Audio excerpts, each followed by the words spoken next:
Welcome, good morning or good afternoon here in Toronto. It's a very, very unique time of the day here. You see, it's very bright and beautiful in the city of Toronto, which means that at this time of the year it's also very, very cold. Um, and we're getting to the end of this year, which has brought chaos and mayhem around the world. Um, what I want to tell everyone before I introduce our guest today is to, as always, to support your local musicians, to support your orchestras, whoever is bringing you joy during these very, very crazy times. We're still locked in, or locked down more than locked in, or both. Um, and one of the things we've talked during these conversations has been how do we address this situation, bringing music to all of us. And I think that our guest today found more than the ideal formula to do this. So without further ado, I'm going to present a clip of what he's done in the past, and then we'll talk about it. Enjoy, this is very, very special. Freude schöner Götterfunken, Tochter aus Elysium. Hier wird Frieden, Feuer trunken, himmlisch schön ein Heiligtum. Deine Zauber binden wieder, was die Mode streng geteilt. Alle Menschen werden Brüder, wo dein sanfter Flügel weilt. Just a little taste right there, and this is the way you produce for the internet. The Dark Tenor is with us. Billy, welcome. Thank you so Hey much for guys, how are you joining guys us. doing? Thank you for having me. I'm so excited to, you know, have interview situations across the planet. It's cutting off a little bit. Billy, you're in a very unique position that you are what people describe as a crossover artist, and I hate that definition because it doesn't show who you are, it doesn't show what you stand for. So tell us a little bit about, you know, what you're trying to achieve, what you're trying to create. Well, I've seen classical music all my life. I'm classically trained in the Dresdner Kreuzchor and at the Semper Opera in Dresden. And I've seen classical music and its beauty in a moment of stall or in a moment of young people come from that like classical music. How can we make it something unique for classical, fun situations? And so when I left the Semper Opera in 2002, I started playing in bands, and I came up with the idea to, bring together what's not supposed to be in one genre, but somehow makes so much sense. Because Mozart, Beethoven, and Bach were the heavy metal guys and the punkers and the rockers of their own times, right? So I decided to bring that together with more modern ways of making music that will maybe reach people who would normally not go and see an opera. That's my mission. Making classical music appeal to people that have nothing to do with classical music. Let's start with that. On that regard, let's start with the bad news. A lot of people will not like what you do. Great. I like that. You like that. And you're exactly in the generation. We were talking about our age a little while ago. You're a little younger than me, but you're in the generation that can really make a difference and bring the younger audience, the younger people, to really appreciate, in this case, Beethoven, which happened to turn 250 2 days ago. Exactly. Cameron Carpenter, who also lives in Berlin, is from your kind of adaptation of the music. Is that a problem that, the people who really enjoy classical music slot you in a way that, this is not it. Is that a problem or it's an opportunity for you? No, I think they should come and see a show. Your your shows are usually big, like they're Yeah.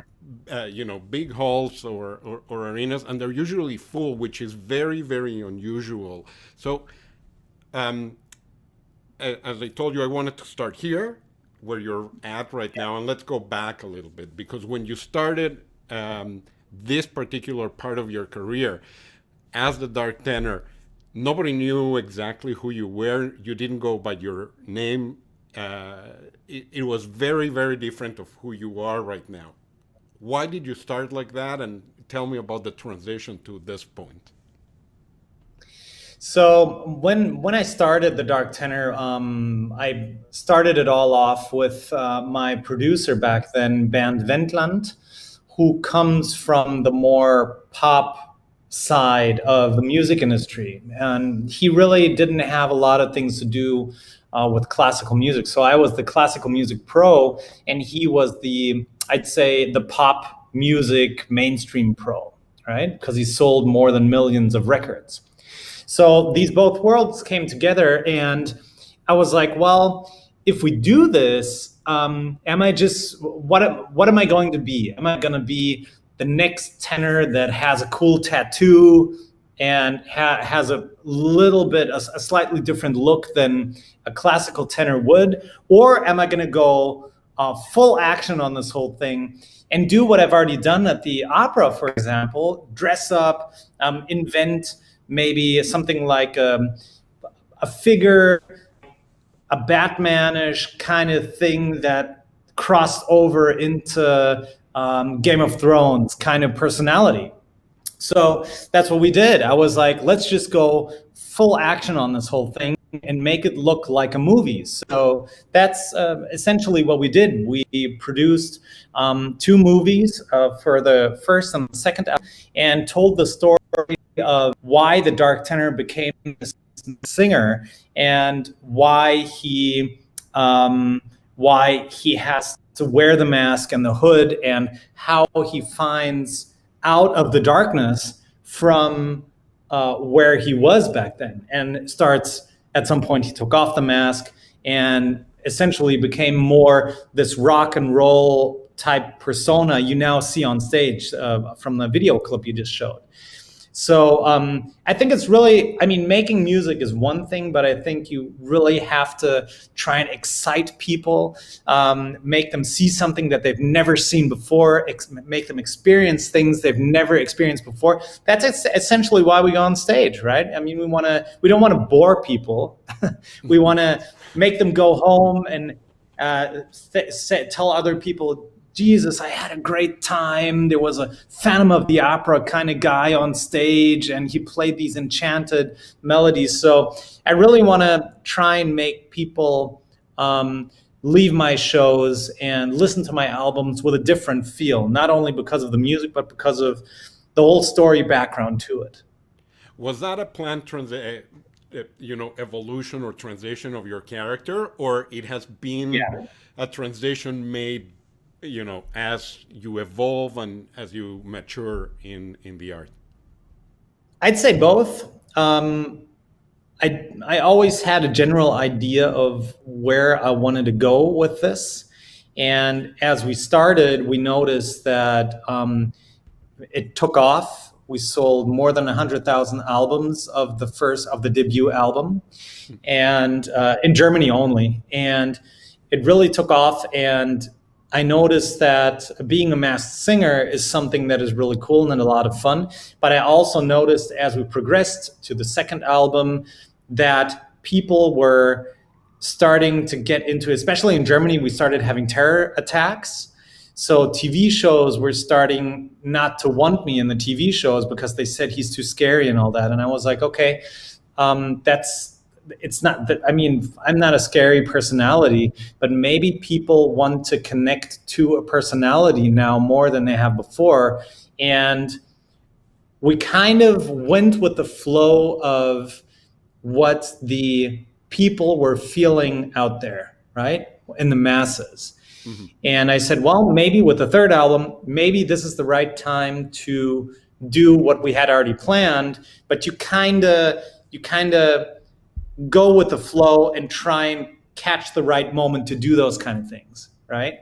So because it makes absolutely no sense to do it if everyone's still wanting just the mask and just that. But I was noticing with my fans that they were transitioning into a place where they really wanted to connect on a deeper personality level with me, and I couldn't do that.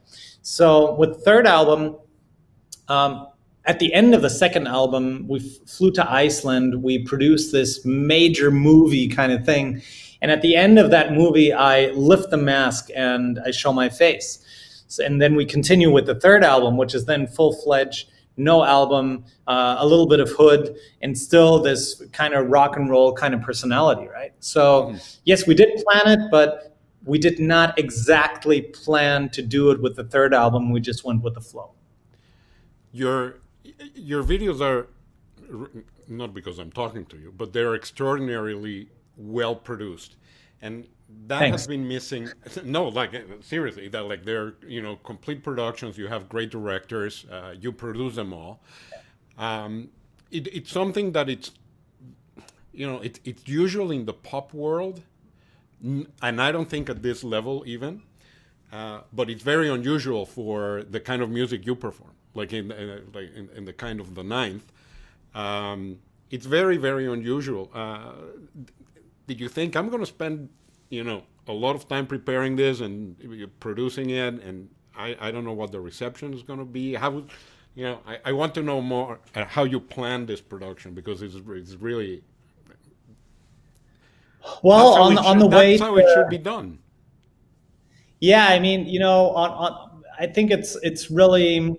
You can't really. I mean, planning a production is one thing. That's just scheduling stuff and finding the right people to do the jobs. And obviously connecting with people that understand what you're about, and then these people will be with you for a certain time of a project. Or take the designer of Depeche Mode, for example. He's been with Depeche Mode for their whole career. Right? And he's been responsible for the visualization of what they do in their music. So, and it's kind of the same with me. I always loved big movies, and I always loved big opera productions. And I am the opinion that you should always send your people home wanting more.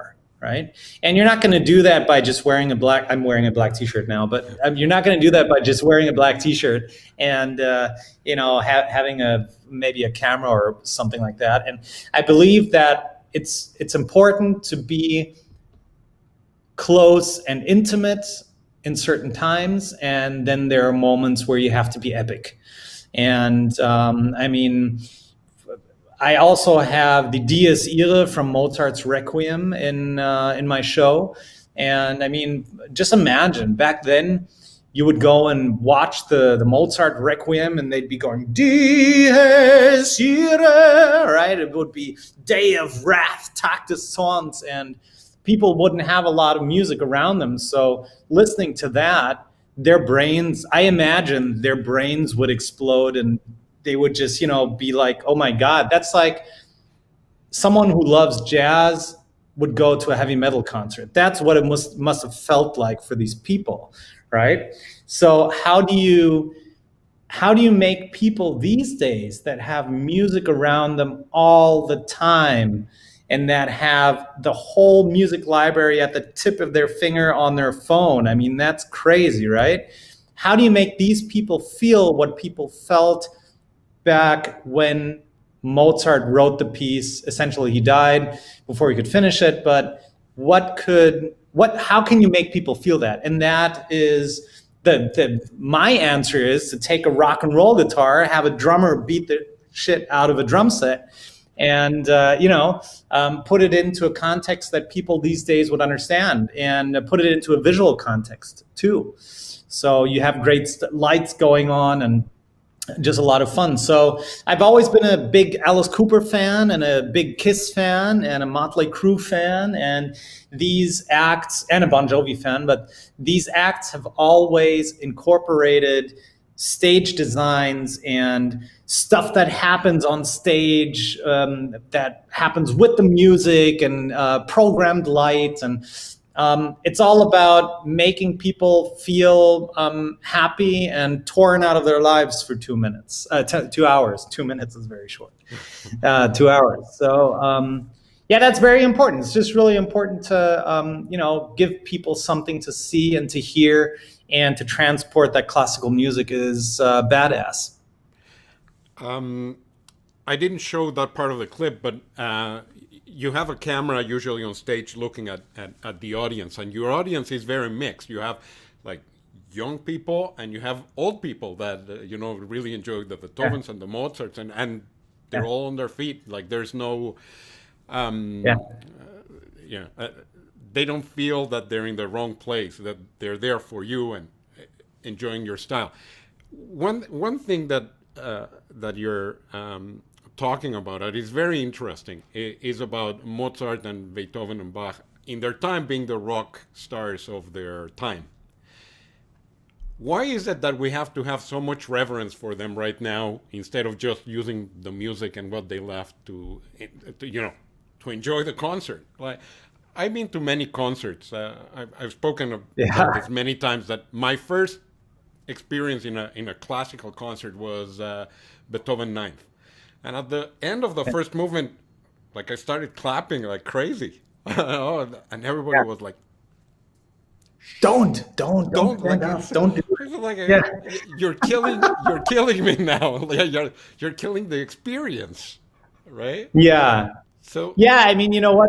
It's classical music has been it's put on this throne, and it's something that you should not touch, and you should behave a certain way. And I mean, as an artist standing up on stage, performing something that is very difficult to perform, I can totally understand um, not wanting to take that artist out of the flow and the focus that that artist is having. I could understand that. I could, mhm. but very often I'm like you. I'm like, what? Yeah, that was so. Yeah, let's give it. And everyone's like, no, don't. Or they've fallen asleep, or they've died, or whatever. I mean, there's so many different layers of what I've seen in opera houses, True. and it's just it's. I think.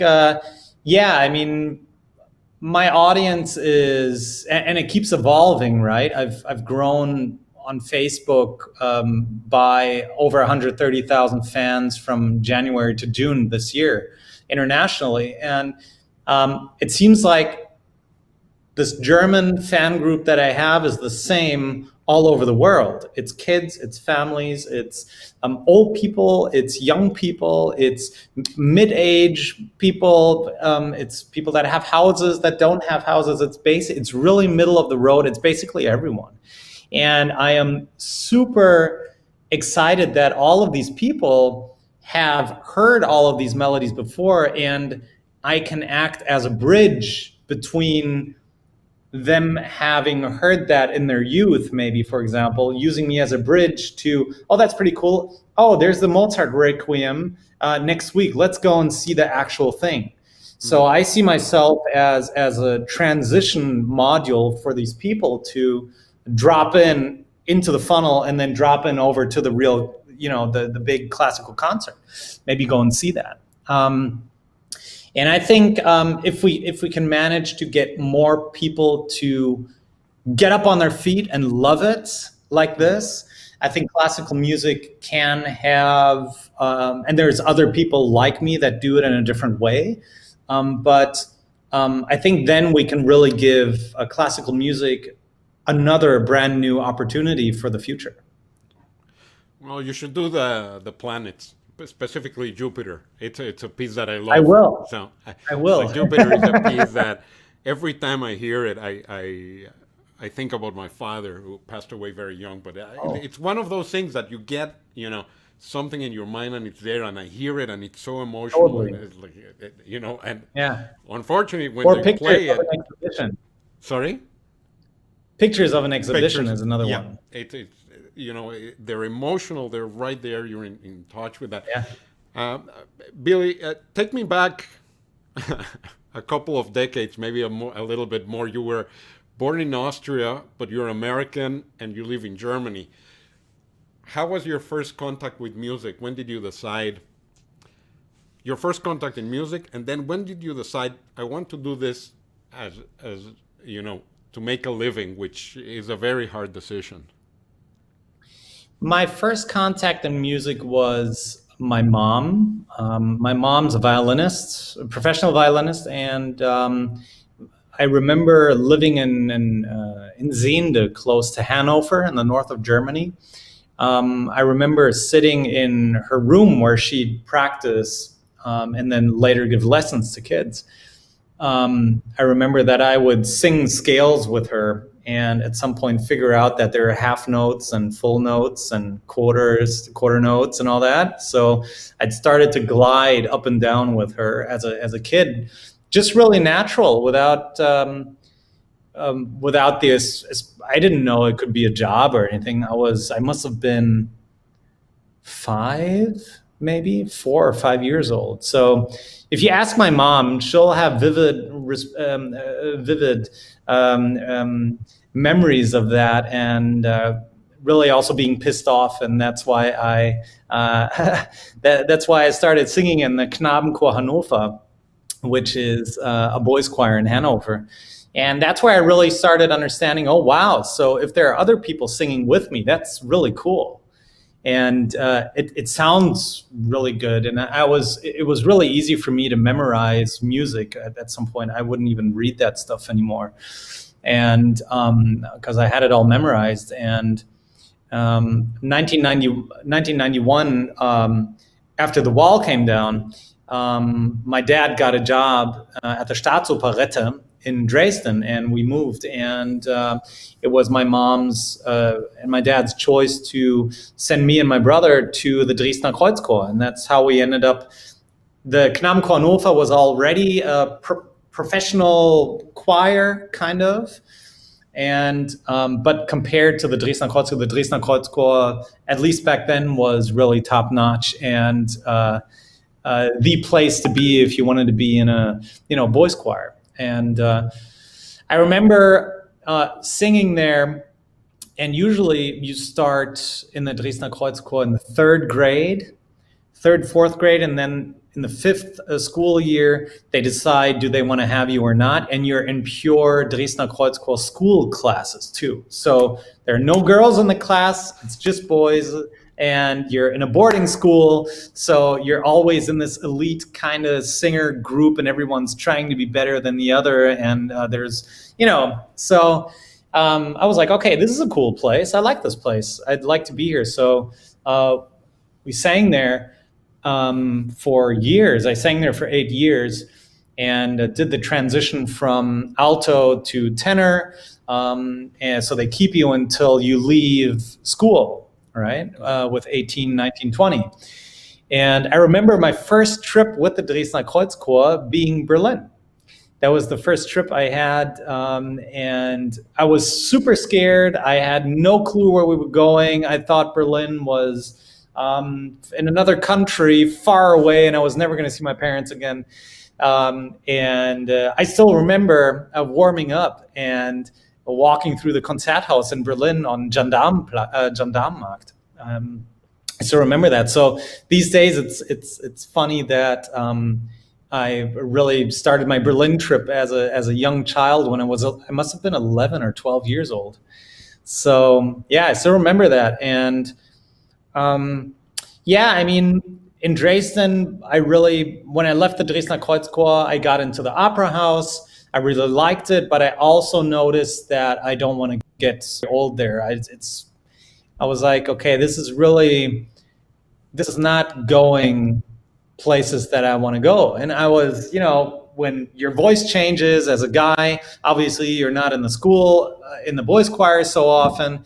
You start meeting girls, you start liking Nirvana and Bon Jovi and Green Day and The Offspring and Metallica, obviously. So I really did fall in love with the rock and roll type of lifestyle and the rock and roll type of writing songs. So that's when I started getting into rock and roll bands. And I really wanted to play in a rock and roll band. So when my voice changed, I started up a school band with friends of mine that were not in the choir. And started playing bass guitar, and a friend of mine would play on garbage cans. He would play drums, and so it was really we were like, and we sounded really bad back then too, man. I mean, we really sucked bad. I mean, we really weren't good, but we did have our first concert, and we really liked what we were doing, and we had a lot of discipline. We rehearsed a lot, and for me, there was never really a difference between Nirvana, Metallica, and classical music. There really wasn't. It was just, for me, a musical understanding of things that would still have the same emotional outcome, right?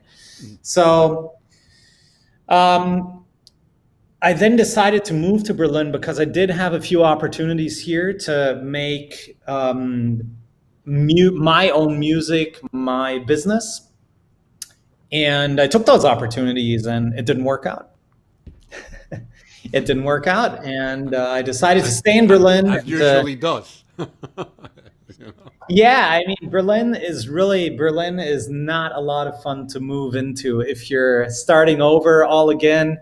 I was 30 years old when I moved to Berlin. I'm 40 now, and my mom was like, "Oh my God, why is he doing it? I mean, he's been trained at elite, classical institutions, and he's got this beautiful voice. He looks great back then. Now I'm 10 years older.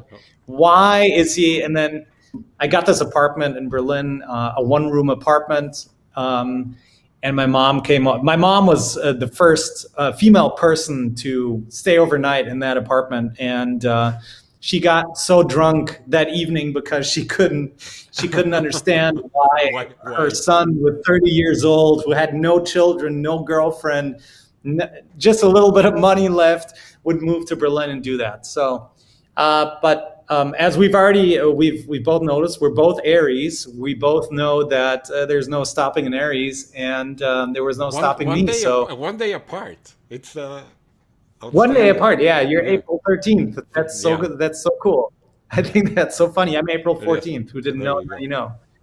Yeah. So, yeah, man. So I luckily met the right people in Berlin. I dove into the whole party scene of Berlin. I met the right people. I tried everything you could ever try in the city, and luckily didn't burn and crash, and just kept going. And at some point met Bernd Wendland, my producer back then. He's not my producer anymore, but my producer for the first 3 albums.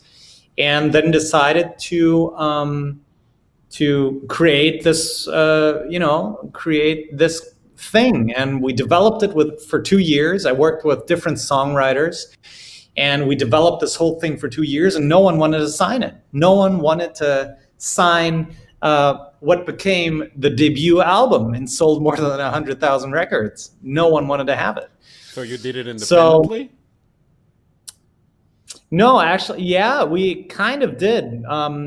We called up RTL, which is the largest private TV network. We played them our stuff, and they were like, "Wow, that's awesome.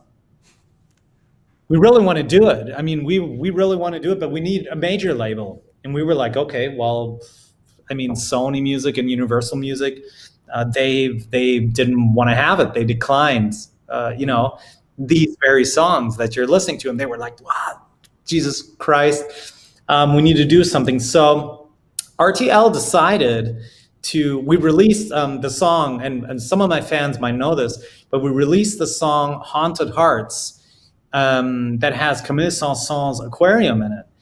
We released that on our own label back then, and RTL took the song, put it into a TV trailer for a big movie they were featuring, and this one single exploded. So the next two calls we had were Universal Music and Sony Music calling us, asking, how do we do that? And we would like to sign you now. It was the same songs, the same people that talked to us. So RTL gave them commitment. They said what they were going to do, and we said, well, let's figure out a deal. And then Sony Music and Universal were literally battling each other to have us. Mm-hmm. And so that was a very beautiful place to be in for that time.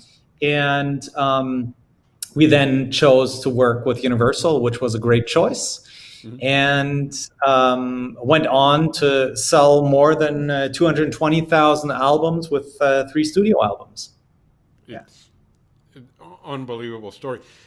It's funny that you decided to move to Berlin after, your first trip had been to Berlin, right, to the Konzerthaus, which I've been to. And it's when you walk into the concert hall and it's empty, and it happened to me a couple of times, it's breathtaking. You're like, and like only a few concert houses in the world have that power. Yeah. Like, Berlin, a couple of Vienna, Amsterdam. You walk in and you say, I'm here. This is the place. It's an exciting place. Yeah.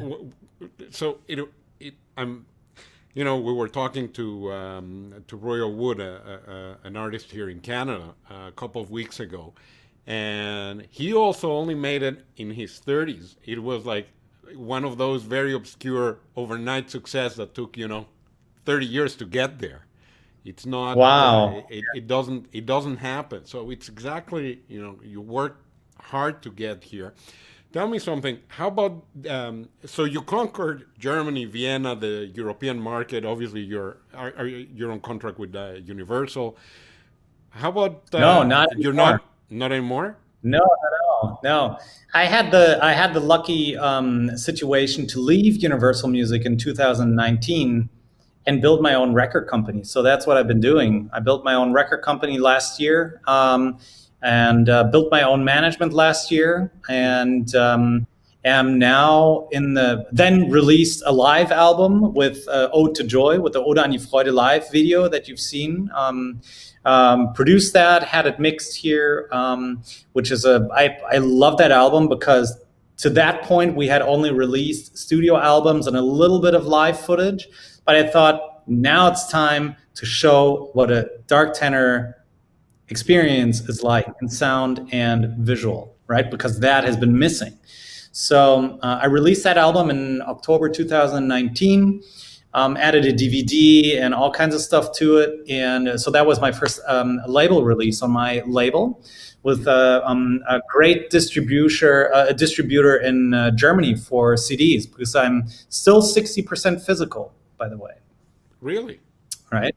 Yeah. Well, when you have a fan base like that, the fan base likes the vinyl records and vinyl, CDs, fan boxes, and it's so much fun because it's so much more to the music, and that's what I'm always saying. It's fans will love your music. Hopefully they will, but it's even more fun to give them more than just the CD or the music. It's artwork. It's and I'm kind of sad that all of that art around creating a booklet, creating a masterpiece around the music, all of that is getting lost a little bit in the streaming business. I love streaming. Don't get me wrong. I think that is the technology that has been missing for ages. I mean, it's awesome. I've on my watch, I've got my music on my watch, and I go for a run, and that's it, right? Mm-hmm. Okay, but I think it's still nice to be able to put something around the music and wrap it into something that looks beautiful and feels good and has more art to it than just the music. we'll get back to the streaming in a second because obviously this has been the year of streaming stuff. Yeah. You started producing these huge things in 2019 just to shut it down for 2020. The point where I was going after before this story was about going to the North American market. What are Yeah. the plans there? What do you think about the North American market? How do you Well, get first of to? all, I love the North American market. I mean, that's probably the market every artist wants to perform and play concerts on and all that. And I have been working with a songwriter with Robert Wells from Toronto. So I've been to Toronto a few times and wrote some great songs with him and his wife Shoba. And I've been to I go back and forth to the States often if we can. Right now we can't. But yeah, the North American market would definitely is a market that I'd love to conquer at some point. And I've been using the lockdown situation worldwide to expand virtually on international territories. I'm super excited to try and work out some stuff in the Asian market. I'm actively working on that right now. I have an agent in Asia to support my things down there, and they're super excited. Classical music there has a different kind of perspective than it does here. It's cooler. It should have that vibe in the old Europe, right? Which it doesn't, unfortunately. But yeah, so Asia is a market, and I'd love to dip my fingers into the North American market. Absolutely. Yeah, and in Asia, I love to see those concerts that they do. You know, they put two full orchestras side by side, and they play music from anime movies. It's a whole thing. Wow. It's really, really Nice. amazing. Korea, Japan, Yeah. it's astonishing. We were starting to do some projects in Singapore, which has a concert hall side by Wow. side to the opera company, which is really outstanding. It's this by Wow. the bay, like they build them like really the way you build a theater, but for one for opera, Wow. one for symphony. Really amazing what they do That's crazy. in Singapore. Yeah, it is crazy. You go there and you see this is the best technology, the best everything, the best concert halls built ever. Really, really interesting. Billy, I want to segue to 2020, a year that Yeah. has been like off the charts in every sense.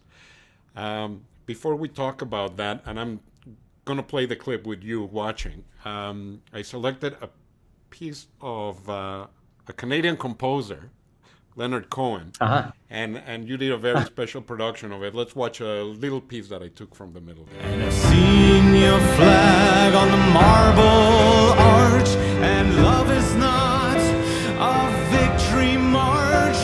It's a cold and it's a broken hallelujah.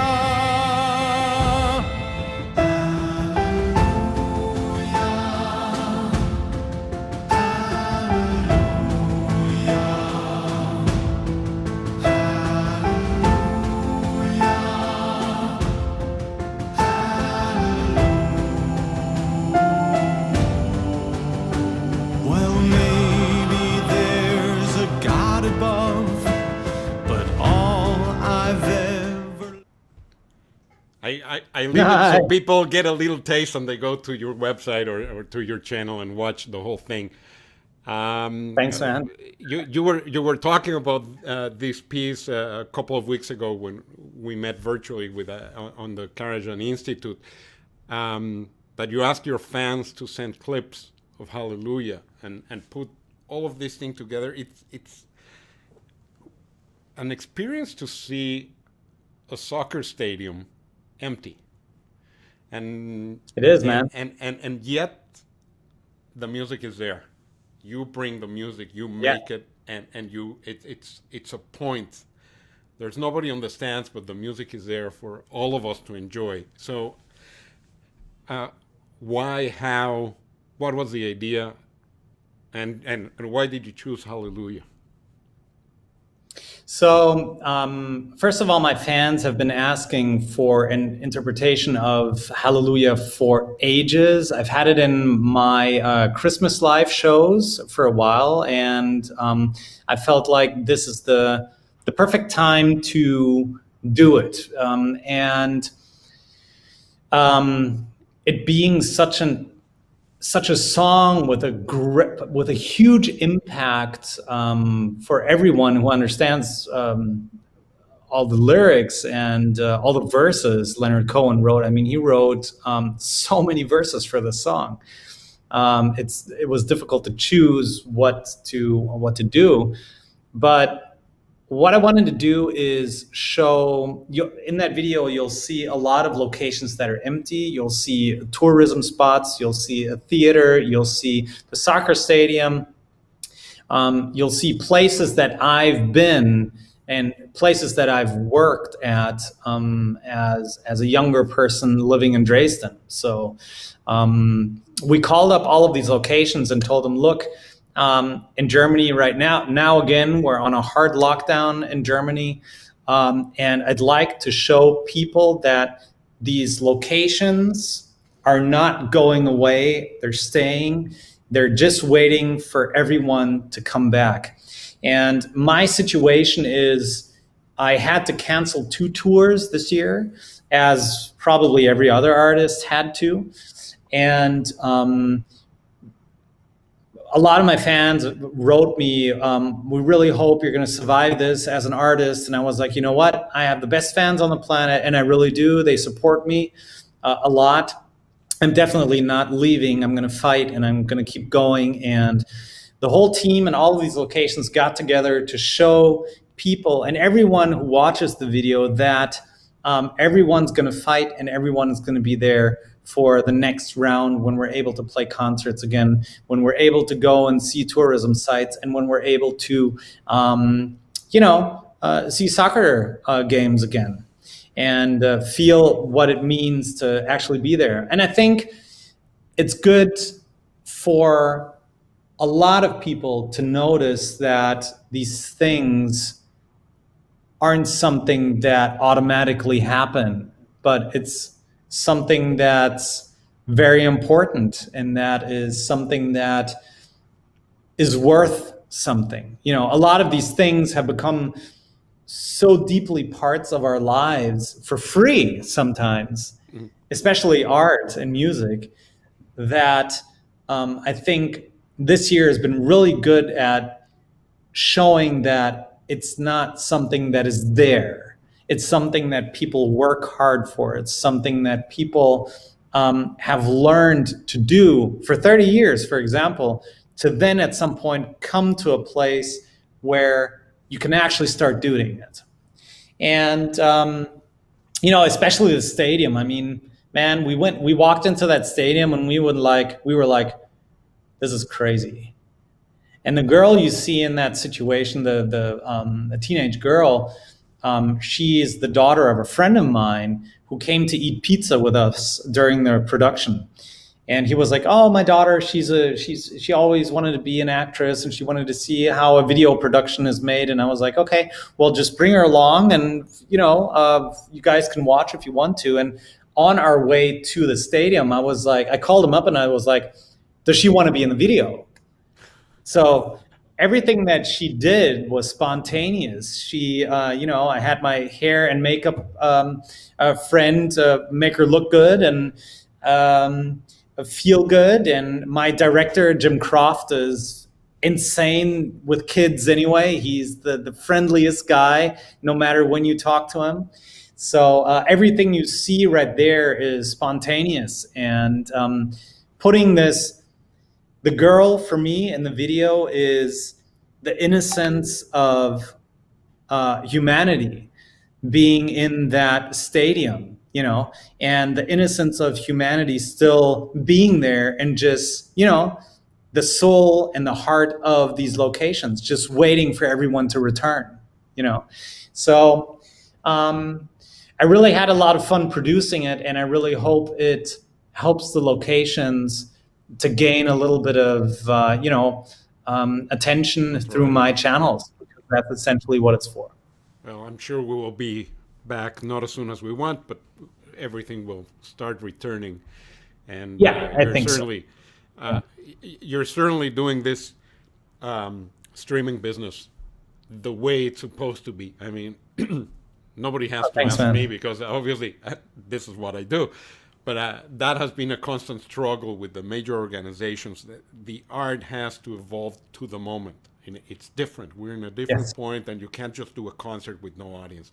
You need to engage the audience, and that's exactly what you're doing. And I'm not praising you because we're talking. It's like sincerely, it's the way it has to be done. You need to bring people, and and the reality is this is a way to survive. You know, the next few months that this is still going to last, by having hope, by praying, hallelujah, Totally. that we will get there, and the production value is outstanding. Billy, what's next for you? What's coming next? Gee, well, you know what? It's. I have so many things in my head. Obviously, there are a few business-related things that are happening, because not only have the technology things changed in this year, but a lot of business opportunities happened in the speed at the speed of light. I could almost say, so a lot of things have changed, business wise, which is a good thing and will make us evolve. I have written so much new music this year. I just released my first ever Christmas album titled Christmas, and which has Hallelujah on it. Properly named Christmas. Right? I mean, that's what it is. Supposed this year. I mean, we're not going to talk around the theme. It's just Christmas. So yeah, Hallelujah is on that album. So that's what I did. I produced that album myself. I recorded it at home. As we just talked about, everything's at home these days, and it was really an experiment to see how far I could push the bar to just do it, first of all, on my own, second of all, on a laptop.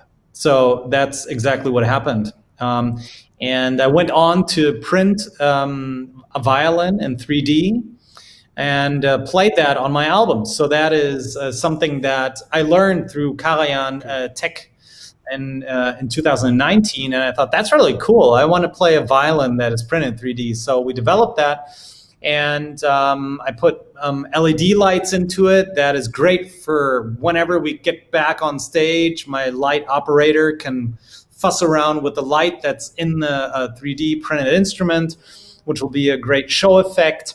And we can actually, my real plan with that is to have an orchestra play these violins, because we can put light, we can access every single pixel in the LED strips Right. on every violin. And it's 265 colors, 265 LEDs in each violin. So Right. imagine this violin orchestra with white violins and color shades just going past all of these violins over and over. We can use them as strobe effects. We can, and this is what I'm talking about. How can we make traditional things exciting for the future and still keep the value of that tradition alive? How are we going to make, my mom also teaches kids how to play violin. So how are we going to make more kids think that a violin is cool, and maybe, for example, print it in 3D in purple and pink and white and gold, or whatever color the kid wants, and it's cheaper than buying a wooden violin. I love wooden violins. It's an art, but how do we get kids to get interested in classical music? Amazing. We're getting to the end today of our time, but I'm going to invite you right now for our next one. So you can't say I'd no. love. But next time No, we I'm will not do going to it. say We no. will do it on my next trip to Berlin. I have to go to Vienna if everything starts getting normal. in the first quarter. Hopefully that will happen. There's a couple of events that hopefully will be there, but we'll see. But I would love to do it live, face to face, where we're close together, Yes. and we can talk more about this. Billy, you're fantastic. It's extraordinary to meet you. Fantastic to hear your Thanks, man. story. Thanks for having me. It's awe-inspiring. And there's a lot more. I'm sure we will have more than one conversation between the two of us. Thank you very much. It's really a pleasure having you. As I've been trying to do the last few weeks, my pick of the week. This time, I didn't have to look far. Go to Spotify and just look for Billy. The Dark Tenor. Go to his website, go to his channel on YouTube. That's the pick of the week. You have so many videos, so many interesting productions to watch. Go there and watch him. He's outstanding. Billy, again, thank you very much. And to all of you, thank you for joining us. I hope we will have another Music Cafe before the end of the year. If not, happy holidays to all. And we'll see you on another edition of the Music Cafe. Thank you so much. Thanks.